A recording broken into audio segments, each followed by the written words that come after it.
নজর রাখতে হচ্ছে ভবানী ভবনের দিকে, কারণ 6.5 ঘন্টা অতিক্রান্ত অভিষেক বন্দ্যোপাধ্যায় এখনো রয়েছেন ভবানী ভবনে। সইজাল তদন্তেই তাকে ফের জিজ্ঞাসাবাদ, আর জিজ্ঞাসাবাদের মুখে অভিষেক বন্দ্যোপাধ্যায় দুপুর 12টার মধ্যে তাকে হাজিরার নির্দেশ দেওয়া হয়েছিল, তলব করা হয়েছিল এবং নির্ধারিত সময় 13 মিনিট আগেই পৌঁছে যান অভিষেক বন্দ্যোপাধ্যায়। সিআইডি জিজ্ঞাসাবাদের মুখোমুখি অভিষেক। গত বৃহস্পতিবার 5.5 ঘন্টা জিজ্ঞাসাবাদের পর আজ ফের তাকে তলব করা হয়। তার বয়ানে একাধিক অসঙ্গতি মিলেছে। গত বৃহস্পতিবার 5.5 ঘন্টা জিজ্ঞাসাবাদ সন্তোষজনক নয়, উত্তর দিতে পারেননি, তাকে ফের তলব করা হয়েছে। কিন্তু এখনো পর্যন্ত ঘড়ির কাঁটা বলছে 6.5 ঘন্টা অতিক্রান্ত। কিন্তু কি তথ্য, কি আপডেট সিআইডি সূত্রে? অমিত রয়েছে আমার সঙ্গে সরাসরি। অমিত, সিআইডি সূত্রে কি খবর? প্রিয়াঙ্কা, যদি ধরে নেওয়া হয় বৃহস্পতিবার দিন 5.5 ঘন্টার জিজ্ঞাসাবাদের মুখোমুখি হয়েছিলেন অভিষেক বন্দ্যোপাধ্যায় এবং আজকে প্রায় 6.5 ঘন্টা, অর্থাৎ যদি দুটো আমরা যদি যোগ করি সেক্ষেত্রে দেখা যাচ্ছে প্রায় দুদিনে 12 ঘন্টার বেশি সময় অভিষেক বন্দ্যোপাধ্যায় সিআইডি জিজ্ঞাসাবাদের মুখোমুখি হলেন। বিধানসভার সইজাল মামলা, সেই মামলায় আজকে 12টা নাগাদ তিনি একদম ভবানী ভবনের ভেতরে চলে যান। 12:15 থেকে জিজ্ঞাসাবাদ শুরু হয়েছে এবং এই মুহূর্তে ঘড়িতে প্রায় 6:30 বাজবে এমন অবস্থায়, সেই জায়গায় আজকে প্রায় 6.5 ঘন্টা হতে চলেছে। সেই জায়গা থেকে এখনো পর্যন্ত জিজ্ঞাসাবাদের মুখোমুখি অভিষেক বন্দ্যোপাধ্যায়।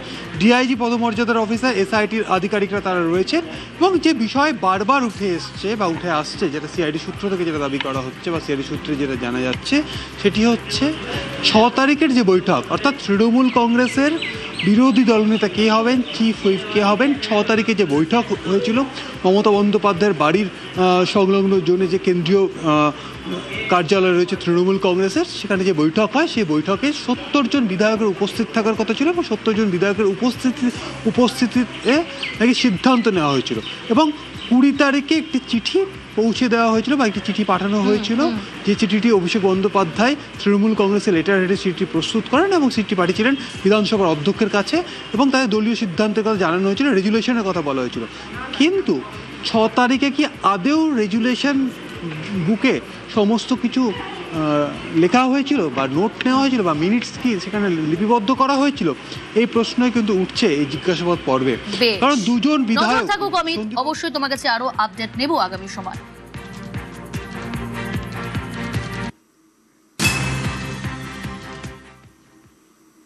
অভিষেক বন্দ্যোপাধ্যায় ভবানী ভবনে রয়েছেন, তাকে জিজ্ঞাসাবাদ করছেন সিআইডি অফিসাররা। এদিকে কুণাল ঘোষ, তিনিও কিন্তু ভবানী ভবনে সিআইডি অফিসারদের মুখোমুখি।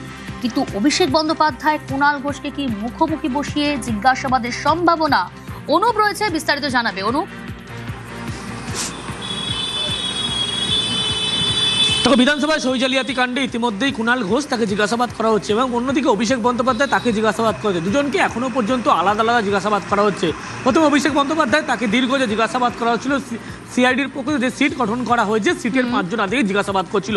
পরবর্তী ক্ষেত্রে যখন কুণাল ঘোষ 3:30 নাগাদ যখন সিআইডি দপ্তরে প্রবেশ করে, তার পরবর্তী ক্ষেত্রে তাকে জিজ্ঞাসাবাদ করা হচ্ছে এবং সেক্ষেত্রে 3 জন আধিকারিক যেমন জিজ্ঞাসাবাদ করছে, একজন ইতিমধ্যে ভিডিওগ্রাফি করা হচ্ছে।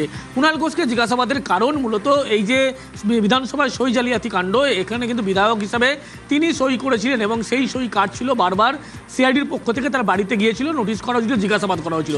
কুণাল ঘোষ জানিয়েছিলেন এই যে গোটা ঘটনা তিনি তার নিজেই সই করেছিলেন। কিন্তু অন্য ক্ষেত্রে যখন জিজ্ঞাসাবাদ করা হচ্ছে, বলা হচ্ছে তিনি বিধানসভায় উপস্থিত ছিলেন, সেক্ষেত্রে এই যেখানে সই করার কথা কে বলেছিল, অন্য কার কোন বিধায়ক উপস্থিত ছিল, এই গোটা বিষয় নিয়ে কিন্তু কুণাল ঘোষকেও এখন জিজ্ঞাসাবাদ করা হচ্ছে। এবং কুণাল ঘোষকে জিজ্ঞাসাবাদের মূলত কারণ, সেদিনকে বিধানসভায় তিনি জানাচ্ছেন তিনি উপস্থিত ছিলেন এবং তিনি উপস্থিত থাকার পরবর্তী ক্ষেত্রে তিনি তার নিজের সই নিজে করেছিলেন। তাহলে কোন কোন বিধায়ক অনুপস্থিত ছিলেন, তিনি কি দেখেছিলেন এবং এখানে যে সই করতে হবে বিধানসভার যে ভিতরে যখন দলনেতা নির্বাচন হবে সাইন করতে হবে, সেক্ষেত্রে নির্দেশ কে দিয়েছিল, এই সমস্ত গোটা বিষয় জানার জন্যই কুণাল ঘোষকে আলাদা জিজ্ঞাসাবাদ করা হচ্ছে। দুজনের বয়ানে যদি কোনো রকম ফারাক থাকে, আলাদা রকম তথ্য পায়, তারপরেই কিন্তু মুখোমুখি বসিয়ে তারা জিজ্ঞাসাবাদ করবে, এমনটাই সিদ্ধান্ত নিয়েছে। যদিও দুজনকেই আলাদা আলাদা জিজ্ঞাসাবাদ করা হচ্ছে, পরবর্তী ক্ষেত্রে দুজনের বয়ান মিলিয়ে দেখা হবে, তারপরে মুখোমুখি বসানো হবে কিনা আদতে এটা পরবর্তী সিদ্ধান্ত নেবেন, এমনটাই সিআইডির পক্ষ থেকে স্পষ্ট করা হচ্ছে। আজকে অভিষেক বন্দ্যোপাধ্যায় সেখানে রয়েছে, আমি শুনেছি ওনাকে ডেকেছেন, উনিও নিশ্চয়ই সহযোগিতা করছেন। আমাকে একবার এই নিয়ে ওনারা জিজ্ঞাসা করেছেন, আমি প্রশ্নের উত্তর দিয়েছি এবং আমার মনে হয়েছে তারা সন্তুষ্ট। হয়তো আরো কিছু প্রশ্ন এসেছে, আমায় যেতে বলেছেন, আমি যাচ্ছি, আমি নিশ্চিতভাবে সহযোগিতা করব। আমার সই আমারই, ফলে আমার কোনো অন্যায় নেই, আমার কোনো অপরাধ নেই, আমার কোনো অনিয়ম নেই, আমার কোনো চাপও নেই। সই জাল তদন্তে অভিষেক কুণালকে তলব সিআইডির, কটাক্ষ বিজেপি বিধায়ক সজল ঘোষের। আরো কাছাকাছি, আরো কাছে এসো। কুণাল ঘোষ অভিষেক দুজনেই ফেসবুক করতে ভালোবাসে, এখন ওরা ফেস টু ফেস কথা বলবে, দেখি কি বেরোয়। হ্যাঁ, কাল চুলোচুলি করেছে, আজ ফেস টু ফেস করবে।